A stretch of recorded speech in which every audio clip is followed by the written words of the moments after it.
O Atlético não tá morto assim, não. 2-0 é um resultado que pode ser revertido e tem que ter delicadeza para lidar com acabou, isso. não. Só o Thiago Fernandes, que é o único no planeta Terra que acha que já acabou. Também teve muita repercussão, né, dos jogadores do nosso rival, da torcida, da imprensa, e que falaram muito antes do jogo. E que isso acho que deixou a gente ainda mais animado, de que a gente ia trabalhar quieto, calado, e que a nossa melhor fala ia ser dentro de campo. E foi assim que a gente fez já no primeiro jogo, na casa do rival, e muitos acharam que a gente ia baixar a guarda no segundo jogo, e muito pelo contrário. A gente aqui trabalhando todo dia, que a gente ia para o jogo para vencer o clássico, esse segundo jogo, na nossa casa, diante do nosso torcedor. A nossa honra e a nossa responsabilidade estava em jogo também, então a gente queria uma vitória, e foi assim que a gente fez. E foi um jogo histórico, foi um jogo marcante. Acho que o torcedor sai muito feliz com o que a nova gestão do Pedrinho vem fazendo aqui no Cruzeiro, a comissão técnica, e com esse elenco também, que como a gente começou o ano para agora, foi uma virada de chave muito grande. Você conhece o Pedrinho há muito tempo, né? Pedrinho, desde a sua primeira passagem no clube, logo que você subiu para o time principal, ele é um paizão mesmo, né? Nosso Pedrinho, papai Pedrinho. Nosso presidente é um cara fora da curva. Ele, antes de ser presidente, ele é amigo, ele é um pai, ele é um conselheiro, ele é um cara que pode contar com ele 100%. Ele é um cara excepcional. E ele é um cara de palavra. Se ele combinar, acordar alguma coisa com você, pegar na sua mão, não precisa de contrato, não precisa de nada. Você pode ter certeza que ele cumpre com a palavra. Ele é um cara que merece todo reconhecimento aqui no Cruzeiro também. E ele ontem, quando a gente fechou ali depois do jogo, ele falou algo que me marcou muito assim também. Porque além de tudo isso, ele é um grande torcedor. E ele falou que quando ele comprou o Cruzeiro, o que ele já trabalhou nos primeiros dias até hoje foi restaurar a dignidade do torcedor.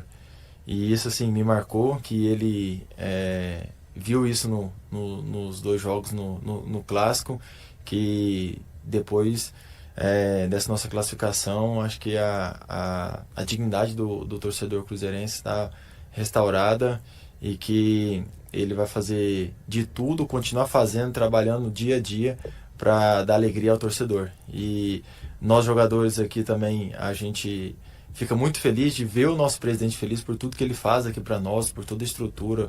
Ele não mede esforços, dificilmente ele diz não para nós. Então é um cara que ver a alegria dele para nós, que também é gratificante. Principalmente eu, por conhecer ele há muito tempo, por ter vindo aqui da base. Então, o Pedrinho, ele merece tudo que ele está assistindo aqui do Cruzeiro agora também. E foi emocionante porque depois do jogo, no vestiário, ele esteve lá também, né? E todo mundo gritando o nome dele, os jogadores naquela roda, depois da oração e tudo, gritando Pedrinho, Pedrinho, Pedrinho. E ele saiu, ele estava no gramado, feliz. É claro que foi uma vitória expressiva, né? Mas ainda tem um caminho longo a ser trilhado. Claro, com certeza. A cada vitória eu acho que ela tem que ser comemorada, mas ela também tem limites, e com o pé no chão, como você falou, como o nosso grupo todo já sabe, com muita tranquilidade, assimilando cada jogo, entendendo que cada jogo tem a sua história, e que agora contra o Corinthians a gente tem que construir uma nova história. Não vai ser fácil, já tivemos confrontos aí contra o Corinthians já também, e que a gente tem que, como a gente diz aqui, né, a gente tem que ir lá e jogar a vida contra eles, que aí sim a gente vai ter sucesso. Primeiro jogo dessas quartas de final, uma vitória expressiva, 2-0 fora de casa. O Fabrício Bruno acertou aquele chutaço, né, e ele até brincou, falou que depois justificou para todo mundo, não, abriu, deu o clarão, eu quis chutar mesmo. Vocês perguntaram, deram uma brincada com ele, se ele queria fazer aquilo. Você acreditou no Fabrício? Então, a gente deu uma zoada nele, claro, com certeza, né?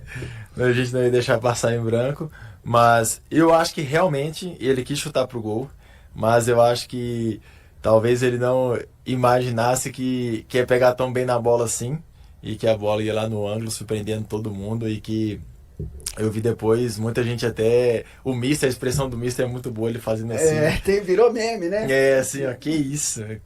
Que chute foi esse? Como que o Fabrício conseguiu acertar um chute desse? E que vem numa boa hora do jogo, ali.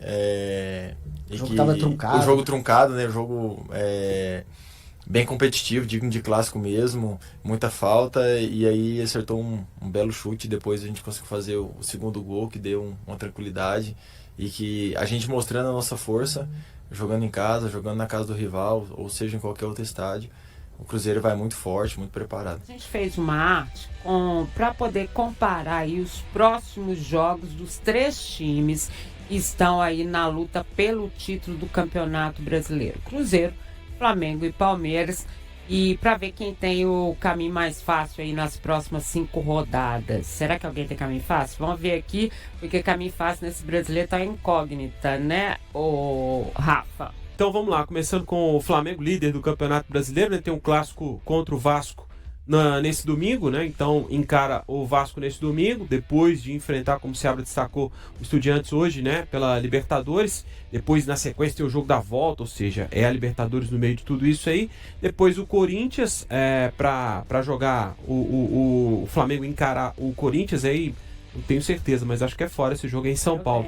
O Cruzeiro encara no Maracanã. Depois o Bahia e Botafogo, então a sequência do Flamengo para os próximos 5 jogos, né? Esse recorte que a gente faz dentro dos próximos 5 jogos, o Flamengo encarando os adversários, e aí tem, além de 2 clássicos, né? Vasco e Botafogo, tem também um confronto direto contra o Cruzeiro e o Bahia que está ali naquele G7 do Campeonato Brasileiro. O Corinthians é que está um pouquinho mais descolado no meio de tabela, né? Então, a tabela do Flamengo para esses 5 próximos jogos.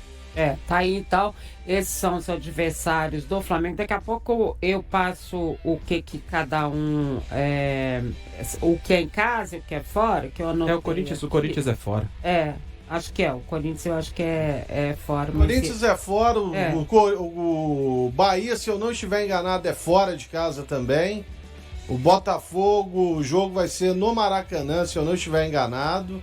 Cruzeiro é no Maracanã e o Vasco, o Flamengo também joga no Maracanã. Olha aí. Eu tô tentando achar aqui os meus e-mails aqui, né? Que a gente faz essa... vamos pro próximo e depois eu falo do Flamengo, que eu já começo falando desse. Mostra a outra arte pra mim, por favor. O Flamengo tem aqui na mão, se quiser. Tá. Então pode falar aí. O Flamengo joga contra o Vasco, mando de campo do Flamengo, Maracanã. Depois tem o Estudiantes, Corinthians em São Paulo, Cruzeiro no Maracanã, Bahia na Fonte Nova e o Botafogo no Engenhão. É isso aí. Tá. O Botafogo é mando invertido, então. E depois, na sequência, tá fora aí, claro, mas tem só Flamengo e Palmeiras. Exatamente. É o próximo jogo aí. Na sequência. A gente tá falando das próximas 5 rodadas, mas obviamente até depois a gente vai fazer todos os jogos que eles têm. Nós estamos então com o Palmeiras agora. Agora passando pro Palmeiras, né? E aí já dou meu voto em tese, pra mim tem a tabela mais fácil? Menos complicada, vamos dizer assim, né? O Palmeiras que encara o Fortaleza, depois na sequência o Bahia, tem o Vasco da Gama, né? O Vasco jogando contra os dois, né? Palmeiras e Flamengo. Depois o clássico contra o São Paulo. E encara depois o Juventude, que tá brigando mais na parte de baixo da tabela, né? Então, os mandos também? Fortaleza em casa, é isso mesmo? Bahia fora, Vasco em casa. E o River Plate depois do Fortaleza. Lembrando que a gente tá falando só dos jogos do brasileiro, mas obviamente eles têm as questões aí deles aí de Sul-Americana, de Libertadores, enfim, de jogos adiados também, né? Então o Palmeiras tem o Fortaleza em casa, Bahia fora, o Vasco em casa, o São Paulo no Morumbi. É fora de casa. Não, São Paulo é fora de casa.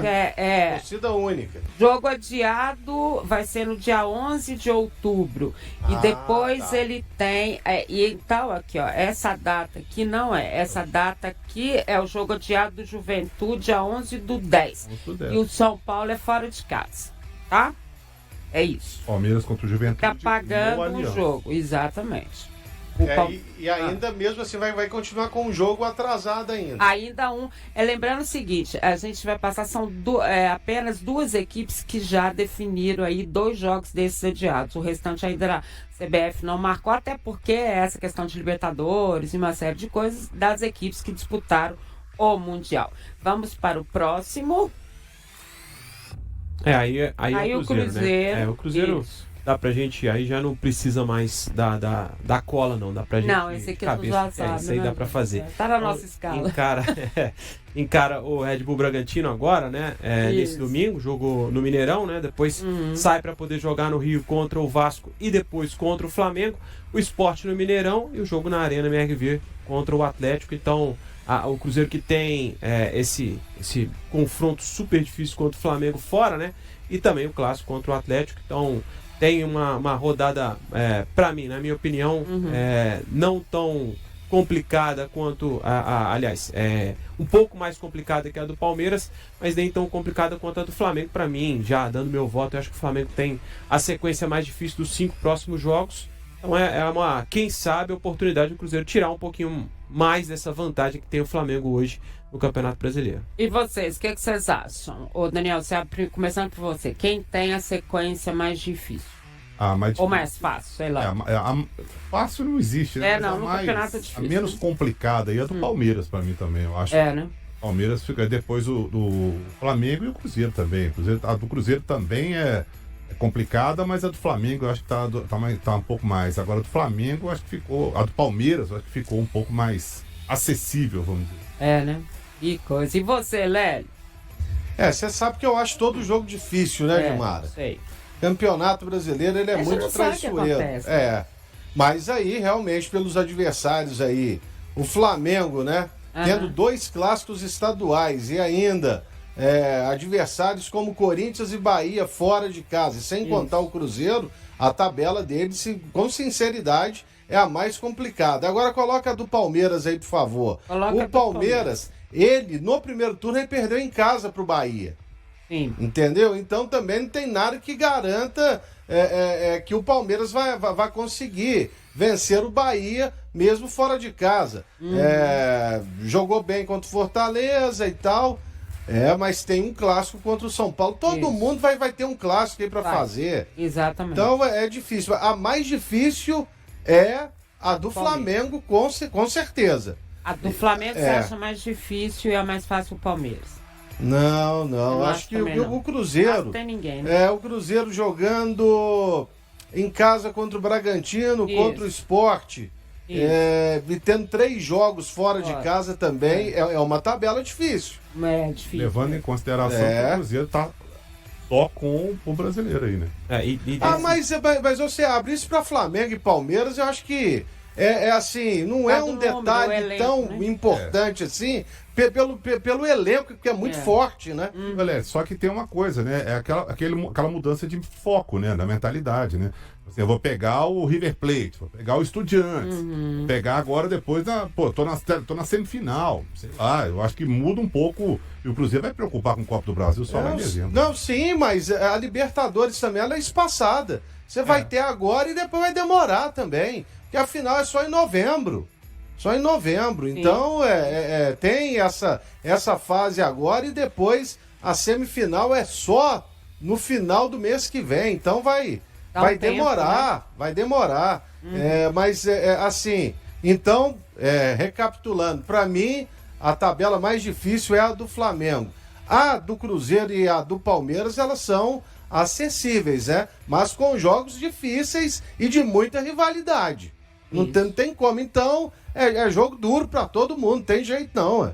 Tem outro ponto também, né, analisando esses 5 próximos jogos dos 3 primeiros colocados do Campeonato Brasileiro, Cruzeiro e Flamengo fazem só 2 jogos dentro de casa, né? Sim. O Palmeiras faz 3. Claro que não é sinônimo de vitória jogar dentro de casa, mas não deixa de ser um fator positivo também, né? O Palmeiras faz 3 desses 5 próximos jogos em casa. Oi. E o Palmeiras é um dos piores mandantes dentro da Allianz Arena, tá? É a cobrança. Da Allianz Arena, Não, a sim, cobrança. ele não tem o mesmo Exato. aproveitamento de anos anteriores. Uhum. Ele jogando no tapetinho dele, ele não tá indo tão bem assim, não. Agora que voltou a vencer aí, mas vai saber, né? E só para não dizer que a gente não fala do Mirassol, o Mirassol tem o Juventude em casa, o Atlético fora, portanto na Arena MRV, o Bragantino em casa, o Corinthians fora, e ele faz um jogo adiado no dia 11 de outubro contra o Fluminense em casa. Então, pela lógica aqui que o Rafa estava falando, o Mirassol também faz 3 jogos em casa. O Palmeiras, busquei aqui, não fiz o recorte, Lelhão, do Allianz, mas é só como mandante. O Palmeiras tem 11 jogos, 7 vitórias, 2 empates, 2 derrotas, é só o 5º melhor mandante do Brasileirão. Tá bem? Pois em anos anteriores ele batia 80%, 90% lá no Allianz. É verdade. O Cruzeiro que teve 4 crias da Toca convocados para a Seleção Brasileira Sub-20, que vai disputar a Copa do Mundo. É agora no final do mês, vai até meados de outubro, no Chile. Os jogadores já se apresentam na próxima segunda-feira. E aí eles começam a preparação na Granja Comari.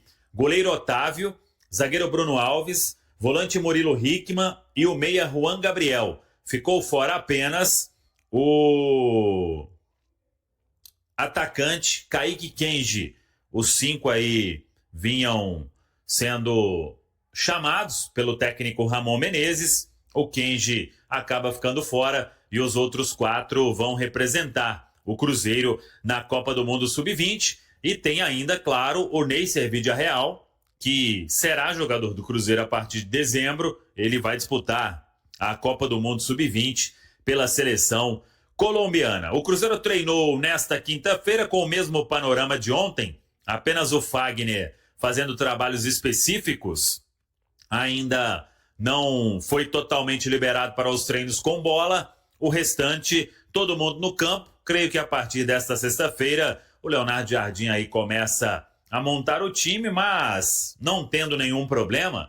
É o time que todo mundo sabe, ainda sem, imagino, uma titularidade para Kenny Arroio e uma titularidade para Luiz Sinisterra. Jogadores que já comentamos aqui, precisam melhorar a condição física, principalmente o Sinisterra, que não atua em sequência há um bom tempo. Então o Cruzeiro vem trabalhando com muita cautela para que o Sinisterra possa ficar 100%.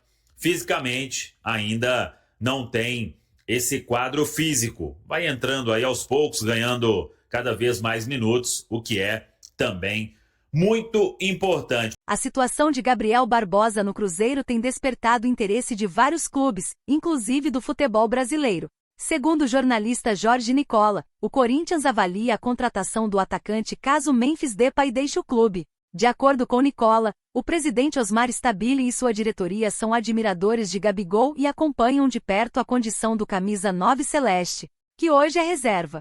O jogador chegou à Toca em janeiro de 2025 e tem vínculo até dezembro de 2028. No caso de Depay, o alto salário pesa nas contas corintianas. O holandês tem contrato até o fim de 2026, mas pode sair antes, o que abriria espaço na folha salarial. Nesta temporada, o camisa 10 somou 8 gols e 10 assistências em 38 partidas. Depois da vitória sobre o Bahia quando marcou o gol decisivo, Gabigol comentou sobre a convivência com o técnico Leonardo Jardim. Suas palavras, no entanto, geraram dúvidas em relação ao futuro. Segundo a apuração de O Tempo Esportes, a SAF do Cruzeiro não cogita vender o atacante neste momento. É complicado falar sobre o treinador. Estou em busca de mais minutos. Todo jogador quer atuar, e com trabalho isso acontece. Nossa relação é ótima, conversamos bastante, tiro muitas dúvidas com ele. Mas quero jogar mais, ele sabe disso.